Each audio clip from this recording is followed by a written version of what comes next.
Hi, my supernatural family. It's me, Chris, and welcome back to the Supernatural Room, the place where supernatural fans come together to listen to some good old-fashioned fanfic. So settle in, 'cause it's story time. This week's story is a continuation from last week's, so if you have not heard that, please stop this video now, go back and listen to the first part of the story, and then come back and join me again. I'll miss you. Well, now that everybody's here, we are reading the second half of the story called A Little Brother's Strength by Lustiel's Journal. The link is down below. You can find it at fanfiction.org. And I do have the author's permission to read the story. And we were at the part where Dean had just been talking with Lucifer, and Lucifer was just being Lucifer and poking the bear. Don't poke the bear. Not when it comes to Sammy. And he went down the hall, found Sam, and Sam was in a room surrounded by thousands of magical artifacts, and Dean is now wondering why. Sam, what is all this?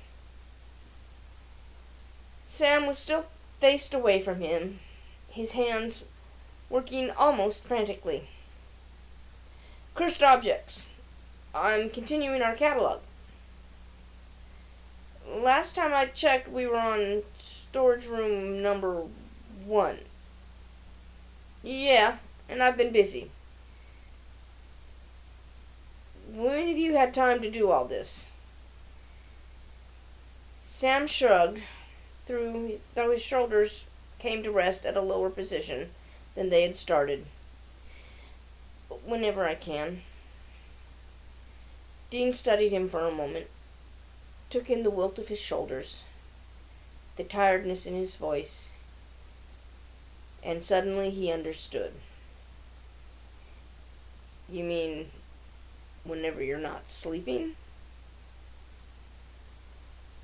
Sam's hands stilled, and he placed them on the counter and hung his head. I might as well be useful, right? Sam, Dean entreated. Dean, it's fine. I enjoy it. You don't have to worry about me. The way Sam nearly jumped out of his skin when Dean laid his hand on Sam's shoulder said otherwise. Sam tried to hide it, but both men knew what they had seen. It's my job to worry about you, Dean replied softly. Sam seemed to tuck into himself even more.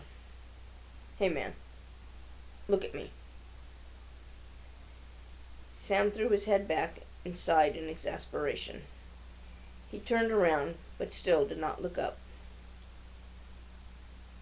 his long hair falling to shield his face. Look, it's nothing you need to be concerned about. Don't you think we have bigger things to be worried about right now? Irritation seeped into Dean as he understood what Sam was really trying to say. I don't matter.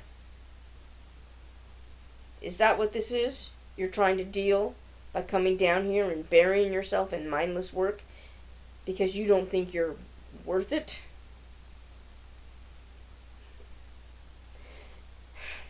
Sam sniffed, and his hands were digging in his pockets like they were trying to escape. It doesn't matter, Dean. Only thing that matters is beating the darkness. Come again? Sure, it's a priority, but I can multitask. You got enough on your plate. Amara, Cass, another end of the world. Yeah, those things are all important. But so are you. So are the things that have been happening with you, Dean baited, hoping Sam would open up. Like what? It would have come across as a challenge if Sam wasn't so desperately fighting to maintain control. Like when Lucifer touched your soul to get me back from the bluefin? Sam's strength seemed to falter, and he started to shake. Dean lifted Sam's chin and was surprised by the red, glassy eyes staring back at him. Oh, Sammy. How did you find out about that? He gasped, terror painting his features into a heartbreaking caricature of himself. Lucifer told me. What did he say about it? Just that you two were trying to get me back, and you let him touch your soul. Dean thought it was wise to leave out how contentedly engrossed Lucifer had seemed with that memory. Let him? Sam scoffed. I thought he was Cass, and I knew he didn't have enough power for the spell. I could have lost both you and him. I remember he had once touched Bobby's soul as a power-up. I offered the same. He started laughing. Then his voice changed, and he said he didn't know why he was sparing me, because he only needed you, and that maybe it was because I was like the girl that kept turning him down at the prom. The words rushed out before Sam could stop them. He said he would touch my soul because I asked so nicely, and that he'd let the power kill me, and then he'd lied to you about what happened, pretending to still be Cass. Then he shoved his hand inside me, and I felt his grace invading me and trying to drain me, trying to rip me apart from the inside. Only Cass stopped him, and just barely. Sam's chest was heaving as he struggled to regain his breath. Dean was silent, imagining the absolute terror of the situation. And Sam hadn't let on at all. He even asked Dean if he wanted to talk about what happened on the submarine. God, what else was Sam hiding? Did he tell you anything else? Sam asked fearfully. Dean eyed his brother suspiciously. No, but should he have? Has he done anything else? Sam shook his head and once more turned away from Dean. He picked up his pencil as if he were about to return to work. Come on, Sam. Talk to me. Please. What's going through that big old head of yours right now? Sam shook minutely, and Dean could see how strained all his muscles were, like he was trying to prevent himself from exploding. The pencil cracked in his hand, and he whimpered as it snapped against him. He moved to hold himself up on the counter, and Dean recognized the pose. Sam was going to collapse in 5, 4, 3. Dean lunged forward and caught Sam as he began to slide down. There was no surface devoid of cursed objects upon which to place his brother, so he awkwardly spun Sam and brought him down to the ground, allowing his back to rest on a cabinet. Talk to me. Come on. What's the worst thing about all of it? Oh dear.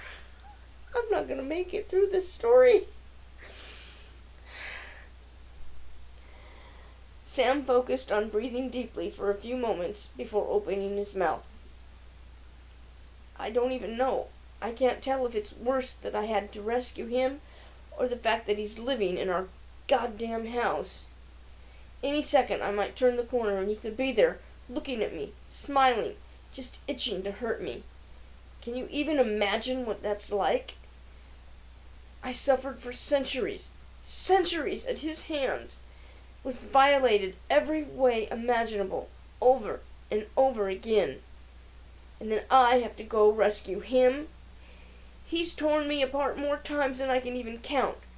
But out of everyone on this godforsaken planet, it was me. I had to drag his crippled ass out of there and put him in the car, drive while he rode shotgun in your baby, all the while wearing Cass. And he stopped to suck in a much-needed breath.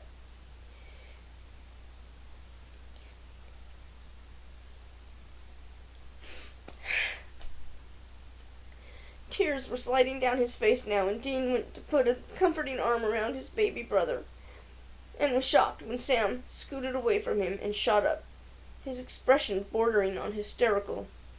God, Dean, it's all my fault. All of this is my fault. Just lock me up with these other cursed objects. It's for your own good. He grabbed a pair of golden handcuffs and held them out to Dean along with his exposed wrist. Oh, Lord.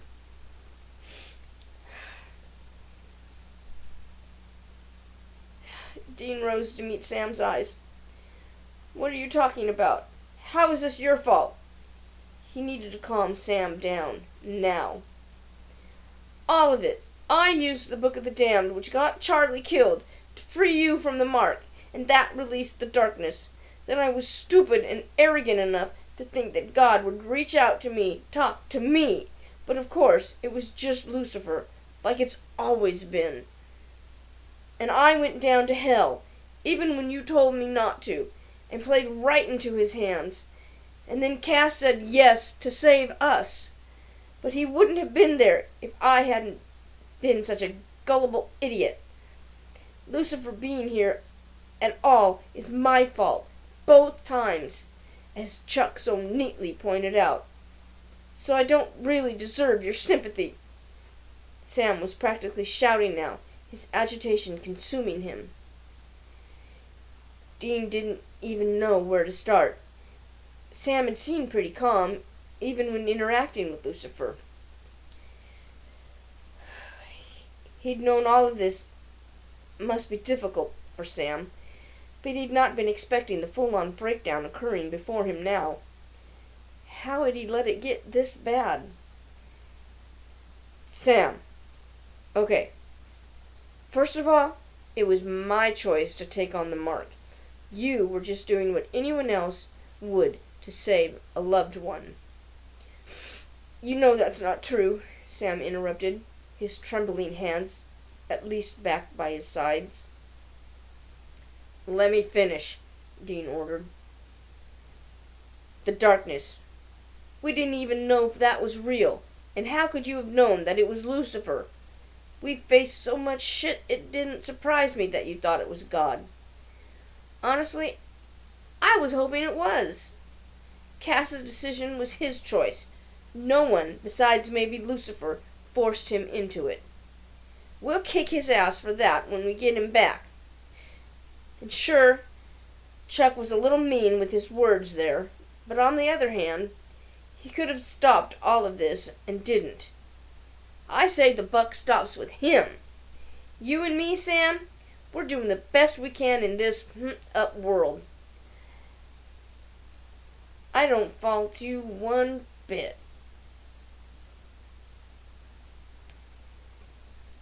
Sam was staring at him with wide eyes, tears streaming down his face, licking every ounce the little boy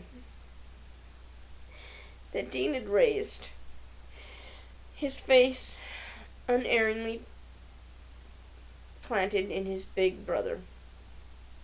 Sam looked so vulnerable, so broken, and Dean had to remind himself to breathe.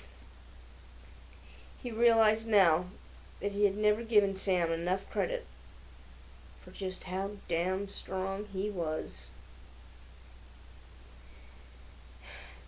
Sure, the kid had grown up in life and endured more horrors than any child should have to face, but it never slowed Sam down. He'd still followed his dream of college, regardless of the difficulties he encountered, both with his family and their lifestyles. He lost Jess, lost their father, dealt with supernatural visions and the curse of demon blood. He had died. Survived Dean's trip downstairs, even managed to turn being Lucifer's vessel into a world-saving act. He'd been tortured for almost 200 years, but survived soul-shattering damage that was enough to drive an angel insane. He'd taken on the challenge of closing the gates of hell as one great final act to a life he considered cursed.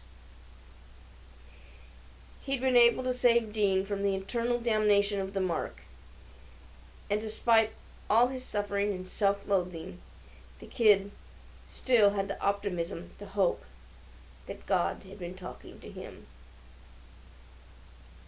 It was actually kind of endearing.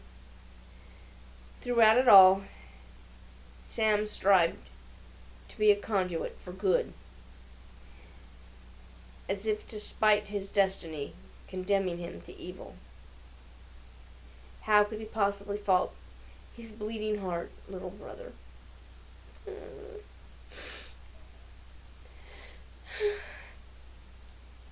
Dean slowly stepped forward and placed firm hands on Sam's shoulders. Sam, I need you to listen to me, closer than ever before. You amaze me. Ever since you were little, I admire your curiosity, your intelligence, your determination. If you wanted an answer, God damn it, nothing was going to stop you. And you've grown up to be nothing short of brilliant and full of so much perseverance that it's pretty humbling. Sam arched his eyebrows, not following Dean's logic. See, you're so damn strong that unless you're basically bleeding out in front of me, I don't always know how much you're hurting. I don't remember how much god-awful shit you've been through. I don't realize how much of an effect Satan being around is having on you because you don't let it show how much it bothers you. You know what that says about you? You are the toughest son of a bitch we've ever come across, and I don't give you enough credit for that. You've been through lifetimes worth of horrible evil, but that doesn't stop you from going out there and fighting the good fight. Don't you get it, Sam? You are so fucking incredible and stronger than you even know. So yeah, if Lucifer being here is giving you the heebie-jeebies, that's putting it lightly, you have every right to that, and you can do whatever you want about it. What you don't get to do is hide it from me and act like everything is okay. Got it? Ain't that true?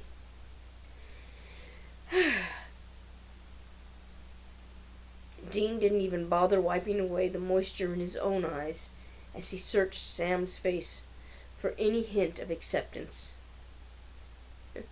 Sam's snotty snob answered him, and his giant little brother buried his face into Dean's neck. Aww. And Dean reciprocated the tight arms wrapped around him and held Sam. Oh, a brother hug. I love the brother hugs. Determined to hold him as long as he needed. Dean rubbed soothing circles on the small of his back and waited as the tension eased out of his coiled muscles. Sam stood shaking against Dean for a few minutes before he collected himself to the occasional snivel. I'm sorry, he mumbled into Dean's hair. You don't get to apologize. Not for this, not for anything else going on here, okay? Sam nodded as he pulled out of Dean's embrace and wiped his face on his sleeves before shyly looking away. How was this man taller than Dean, but looking up at him? Oh, that's so true. Oh my gosh, yes.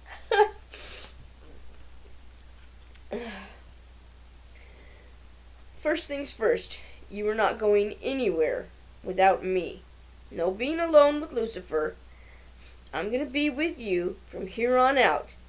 And when I go take a leak, either you stand outside the bathroom or Chuck is there. Dean? I'm not letting that psycho near you for one more second. Mm-mm. Oh my gosh, my eyes are getting teary. I'm having trouble seeing the screen. Oops.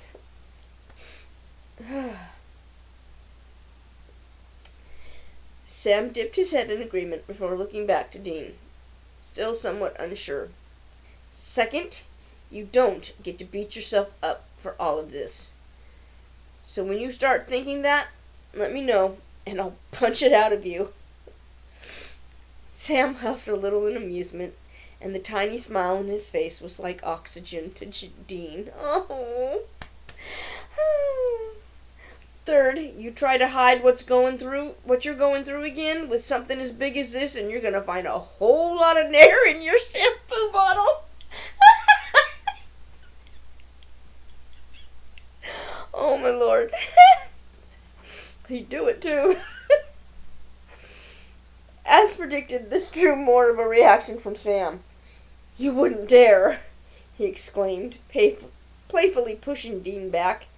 It's taken me years to get this glorious mane. Yeah, mane. That's one word for it. Dean grumbled, but smiled internally at Sam's red-eyed bitch face. And last thing, Sam's face softened as he moved in a little closer towards his brother. Yeah? If you ever think that you're not worth it, think of all the good you've done in the face of so much evil. Hell, just think of where I'd be without you. Sam's lips curled into his mouth, and his eyes watered once again as he considered the weight of Dean's affirmation. He felt his throat close as he tried to say, "Thanks." Dean smiled, knowing what he meant to express. "Any time, little brother." Dean turned to leave, then spun to face Sam. "And no more one-on-one time with the cursed objects, all right?" Sam slowly nodded repeatedly, as if mulling the suggestion over. "Probably a good idea," he muttered. He shut off the light as he followed his big brother out of the room. The brother he had somehow forgotten loved him above all else. And nothing could take that away from him. Oh my gosh. Okay, give me a minute here. Oh my gosh. That was amazing. Okay. Oh, I love the brother moments. Yes. Thumbs up. Yeah. Sam doesn't get enough credit. Everybody always says, "Oh, he's such a whiny little bitch. He caused the apocalypse. He did this. He did that." You know what? The choices that were made were the choices that were made. But no matter what, Sam fought on. Just like Dean.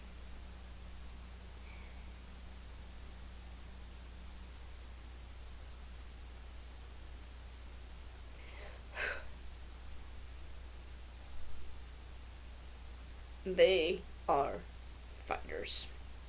Nothing is going to hold them down. And that is why I think they truly are going to go out in a blaze of glory. I keep seeing things. Oh, they're going to have a happy ending. Everything will be sunshine and roses. No, that's not Sam and Dean. They're going out saving the world. Going out fighting. Just like they should. Just like you should. Keep fighting. And you know what? Never forget, you got a family watching out for you. Who's got your back. So never give up. We're here for you. Quit holding it in like Sam. Let it out. Tell us what's going on with your Lucifer.